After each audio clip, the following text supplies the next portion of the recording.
সালে সবের ধারণা আশা করি আমাদের প্রত্যেকেরই আছে। প্রসঙ্গক্রমে যেহেতু ইসালে সব মাহফিল, এই কারণে আমি সংক্ষিপ্তভাবে এই ইসালে সব কি এটা এই প্রসঙ্গে বলতে চাই। ইসালে সওয়াব নেকি পৌঁছানো, পাঠাইয়া দেওয়া। নেকি কে করবেন আর কোথায় পাঠাবেন? যে কোনো ব্যক্তি কোনো নেক আমল করবেন, যে কোনো ধরনের নেক আমল, হতে পারে কোরআন কারীম তেলাওয়াত, হতে পারে নফল নামাজ, হতে পারে সদকা খায়রাত, হতে পারে জিকির আজকার, হতে পারে ওয়াজ মাহফিল।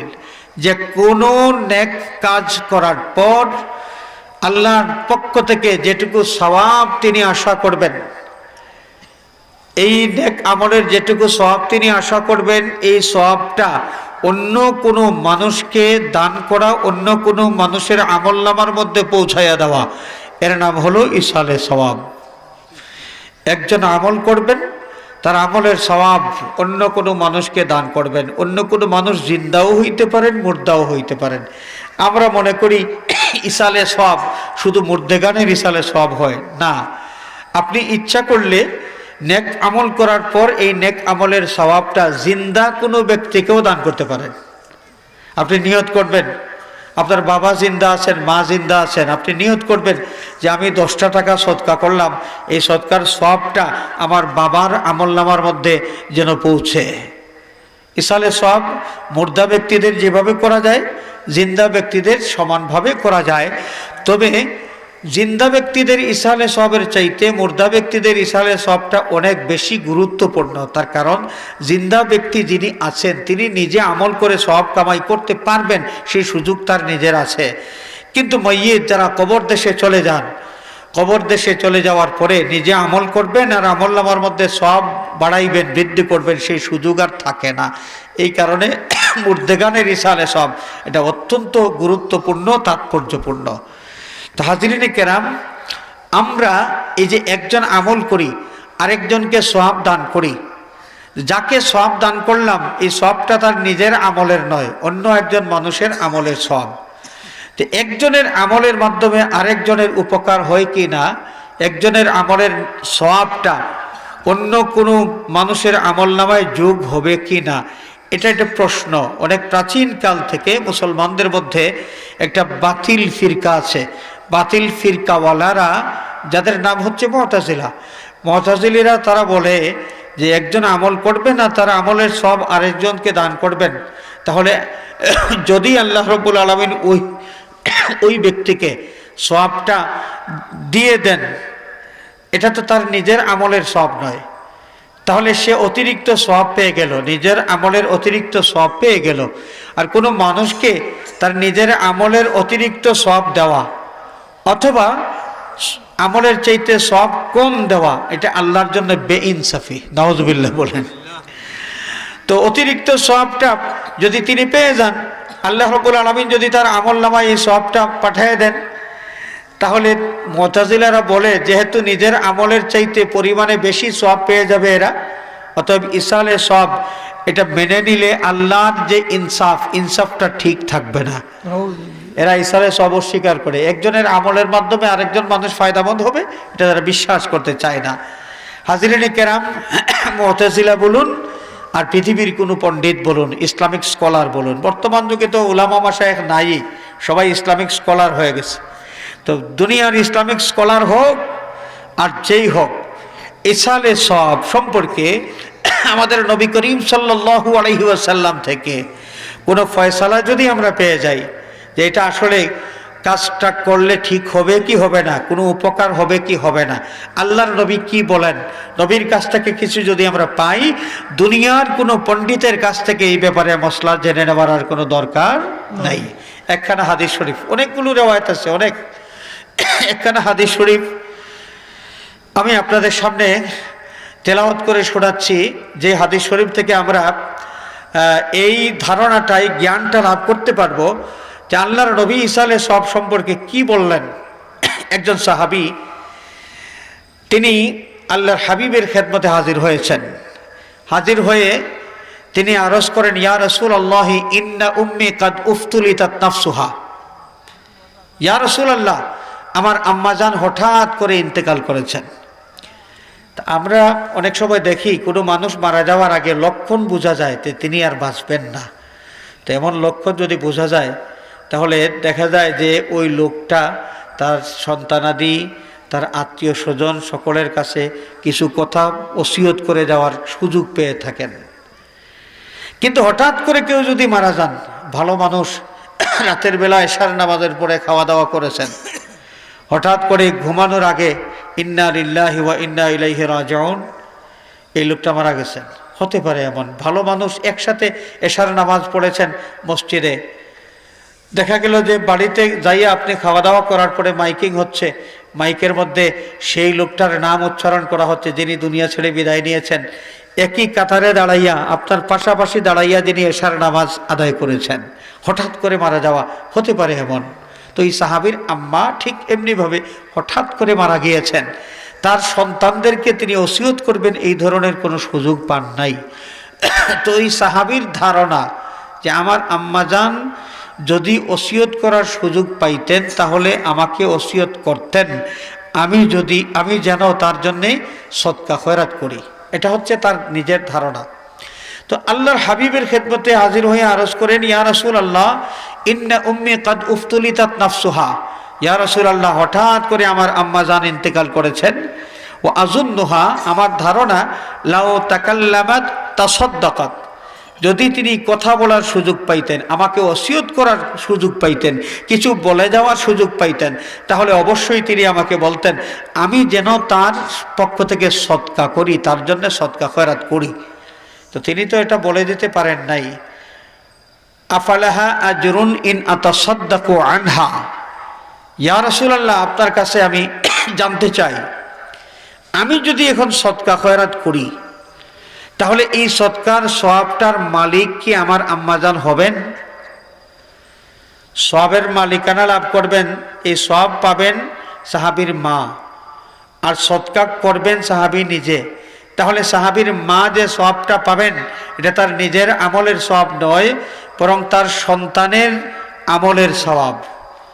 তো সাহাবী প্রশ্ন করলেন, আফালাহা আজরুন ইন আতাসাদ্দাকু আনহা, ইয়া রাসূলুল্লাহ আমার মায়ের পক্ষ থেকে আমি যদি সদকা করি, অর্থাৎ আমি যদি সদকা করি আর এই সদকার সওয়াবটা যদি আমার আম্মার রুহের উদ্দেশ্যে আমি হাদিয়া করি, পাঠাই, আমার মা কি সেই সওয়াবের মালিক হবেন? আল্লাহর নবী সাথে সাথে জবাব দিলেন, নাম। আমার সাহাবীর, হ্যাঁ, তুমি যদি সদকা করো এবং তোমার সদকার সওয়াবটা তোমার মায়ের জন্য তুমি যদি নিয়ত করো, তাকে হাদিয়া করো, তাহলে তোমার মা সেই সওয়াবের মালিক হয়ে যাবেন। সুবহানাল্লাহ। তাহলে ইসালে সওয়াব এটা করলে এটা লাভ হয় না ক্ষতি হয়? লাভ হয় না ক্ষতি হয়? লাভ। তো লাভ কি পরিমাণ হয়? ইসালে সওয়াব করলে লাভ সিঙ্গেল হয় না ডবল হয়? এটা আরেকটা প্রশ্ন। আল্লাহর হাবিব সাল্লাল্লাহু আলাইহি ওয়াসাল্লাম ইরশাদ করেছেন, ইজা তাসাদ্দাকা আহাদুকুম বিসাদাকাতিন তাতাওয়ান ফালইয়াজআলহা লিআবাওয়াইহি ফাইন্না আজরুহা লাহুমা ওয়ালা ইয়ানকুস মিন উজুরিহি শাই, আও কামা ক্বালা আলাইহিস সালাম। আল্লাহর নবী ইরশাদ ফরমান, আমার উম্মতেরা, তোমাদের মধ্য থেকে কেউ যদি নফল সদকা করে, সদকার মধ্যে নফলও আছে, সদকা আছে ফরজ, যেমন যার উপর জাকাত ফরজ হয়, জাকাত একটা সদকা, এটা হচ্ছে ফরজ সদকা। কারো উপর যদি ফিতরা ওয়াজিব হয়, ফিতরা দেওয়া, ফিতরা হচ্ছে একটা সদকা, এটা হচ্ছে কি ওয়াজিব সদকা। এছাড়া মাঝে মাঝে আমরা সদকা করি, একজন ভিক্ষুক আমার দুয়ারে দাঁড়াইলো, এক মুষ্টি চাউল দেই, এটা নফল সদকা। একজন মানুষ আমার কাছে কিছু চাইলো, সাহায্য চাইলো, আমি তাকে 10টা টাকা দিলাম, 50টা টাকা দিলাম, 100টা টাকা দিলাম, এগুলো হচ্ছে সব নফল সদকা। তো আল্লাহর নবী সাল্লাল্লাহু আলাইহি ওয়াসাল্লাম ইরশাদ ফরমান, ইদা তাসাদ্দাকা আহাদুকুম বিসাদাকাতিন তাতাওয়ান, তোমাদের মধ্য থেকে কেউ যখন নফল সদকা করবে, ফালিয়াজআলহা লিআবাওয়াইহি, সে যেন এই নফল সদকাটা তার মা বাবার জন্য করে। তার মানে সেই নফল সদকা করে নিয়ত করবে তার মা বাবাকে আল্লাহ পাক এই সদকার সওয়াব যেন দান করেন। এখন আমার মনের মধ্যে প্রশ্ন জাগতে পারে, মা বাবার সওয়াবের যেভাবে প্রয়োজন আমার নিজেরও তো প্রয়োজন, আমার নিজেরও সওয়াবের প্রয়োজন আছে। আমি সদকা করলাম আমার কামাই থেকে, আমার রুজির থেকে। এখন আমার সদকার সওয়াবটা মা বাবাকে দিলে আমি কি পাবো? আল্লাহর নবী সাল্লাল্লাহু আলাইহি ওয়াসাল্লাম এই প্রশ্নের জবাবটাও দিয়েছেন যে উম্মত, তোমার নফল সদকার সওয়াবটা তোমার মা বাবাকে যদি দান করো, যে পরিমাণ সওয়াবের মালিক তোমার মা বাবা হবেন, সমানভাবে এই পরিমাণ সওয়াবের মালিক আল্লাহ রাব্বুল আলামিন তোমাকেও দান করবেন, তোমাকেও মালিক বানিয়ে দেবেন। এই পরিমাণ সওয়াবের মালিক তুমিও হয়ে যাবে, বিন্দুমাত্র সওয়াব কম পাবে না। সুবহানাল্লাহ। তাহলে আমি সদকা করে শুধু শুধু আমার জন্য সদকা করলে সওয়াবটা আমি পাইতাম, আর ইসালে সওয়াবের নিয়ত করলে মা বাবা বা মুরব্বী যাকে আমি সওয়াব দান করলাম তিনি সওয়াব পেলেন এবং সাথে সাথে আমিও সওয়াবের মালিক হইলাম। কোনো কম বেশি নাই, সমান সমান। তাদেরকে আল্লাহ রাব্বুল আলামিন যে পরিমাণ সওয়াব দেবেন, সদকাকারী যে সন্তান, এই সন্তানকে আল্লাহ রাব্বুল আলামিন সমানভাবে সওয়াব দান করবেন। তাহলে ইসালে সওয়াব করলে লাভ না ক্ষতি? লাভ। সিঙ্গেল লাভ না ডবল লাভ? ডবল লাভ। আজকের এই ইসালে সওয়াব মাহফিল আল্লাহ রাব্বুল আলামিন শুরু থেকে শেষ পর্যন্ত যেন কবুল করেন, সবাই বলি আমিন। আমরা যারা ইসালে সওয়াব মাহফিলের আয়োজন করেছি, অনেকে টাকা পয়সা দিয়েছেন, অনেকে এই মাহফিলের জন্য দৌড়াদৌড়ি করেছেন। আমরা যারা এই মাহফিলে হাজির হয়েছি, আমাদের এই আমলগুলো এই এলাকার মুর্দেগান যারা, সকলকে আল্লাহ রাব্বুল আলামিনের পক্ষ থেকে দেখানো হচ্ছে। এই প্যান্ডেল তাদেরকে দেখানো হচ্ছে, যারা বসেছেন প্যান্ডেলের নিচে তাদের এই দৃশ্যটা মসজিদকে দেখানো হচ্ছে।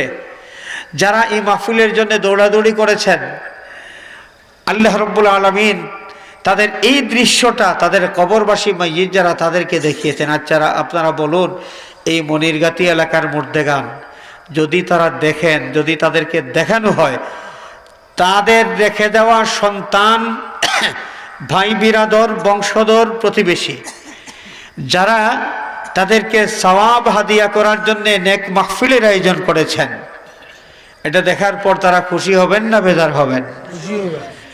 মুর্দেগানের মধ্যে খুশি হওয়া, বেজার হওয়ার এই অনুভূতি শক্তি থাকে। যদিও আমরা মনে করি যে কবরের মাইয়িত যাকে দফন করা হয়ে গেল, কিছুদিন পরে তিনি পচে গলে মাটির সাথে মিশে যাবেন, পৃথিবীতে কি হচ্ছে না হচ্ছে কোনো কিছুর খবর রাখবেন না। আমরা যেভাবে মনে করি বিষয়টা এমন নয়। যদিও তার দেহ, এই গোশত, এগুলো মাটির সাথে মিশে যায়, কিন্তু এই মাইয়িতের অনুভূতি শক্তি এগুলো একদম 16 আনা বাকি থাকে। এজন্য নবী করিম সাল্লাল্লাহু আলাইহি ওয়াসাল্লামের একখানা হাদিস, জিন্দা ব্যক্তিদের নেক আমল যখন মুর্দেগানকে দেখানো হয়, ইস্তাবশারু বিহি ওয়া ফারিহু, কবরের মাইয়িত তার এই পৃথিবীর রেখে দেওয়া যে সন্তান এবং প্রতিবেশী, বন্ধুবান্ধব, তার বংশধর, এদের নেক আমলের দৃশ্য দেখার পরে তারা খুশি হয়ে যান। সুবহানাল্লাহ বলেন। আর যখনই দুনিয়ার জিন্দা ব্যক্তিরা কোনো পাপ কাজে লিপ্ত হয়ে যায়, কোনো বদকারির মধ্যে লিপ্ত হয়ে যায়, এবং তাদের বদকারির এই দৃশ্যটা তাদের কবরবাসীর সামনে উপস্থাপন করা হয়, তুলে ধরা হয়, কবরের মাইয়িত এই বদকারি দেখার পর তারা চিন্তিত হয়ে যান যে আমার ছেলে, আমার নাতি, আমার ভাই, আমার প্রতিবেশী যে আল্লাহর নাফরমানির মধ্যে লিপ্ত হয়ে গেছে, যদি এই অবস্থায় তার মৌত হয় তাহলে জাহান্নামী হয়ে সে দুনিয়া থেকে বিদায় হবে। মাইয়িত আল্লাহর কাছে পরিশান হয়ে দোয়া করতে শুরু করেন, আল্লাহুম্মা লা তুমিতহুম হাত্তা তাহদিহিম, আল্লাহ আমার পৃথিবীতে রেখে আসা সেই আত্মীয়, সেই ছেলে, যে সম্পর্কে যেই হোক না কেন, যাকে রেখে আসলাম তোমার নাফরমানের মধ্যে লিপ্ত হয়ে গেছে, এই অবস্থায় মৃত্যুবরণ করলে তোমার নাফরমান হয়ে দুনিয়ার থেকে বিদায় হবে।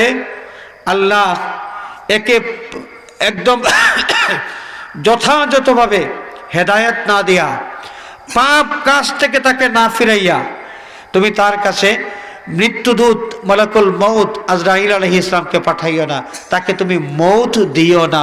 কবরের মুর্দেগান আমাদের জন্য দোয়া করতে থাকেন। সুবহানাল্লাহ। তো হাজিরিনে কেরাম, আজকের এই ইসালে সওয়াব মাহফিলের আয়োজন যারা করেছেন, আপনারা এই বিশ্বাস রাখতে পারেন, এই মনিরগাতি এলাকার যত মুর্দেগান, এই সমস্ত মুর্দেগানের সামনে এই নেক মাহফিলের দৃশ্যটা তুলে ধরা হচ্ছে এবং তারা এই মাহফিল দেখে খুশি হওয়ার পরে তাদের পক্ষ থেকে রুহানি দোয়া পাওয়ার আশা আমাদের আছে কি নাই? আছে। আল্লাহ পাক আজকের এই আয়োজন শুরু থেকে শেষ পর্যন্ত যেন কবুল করেন, সবাই বলি আমিন। হাজরিন।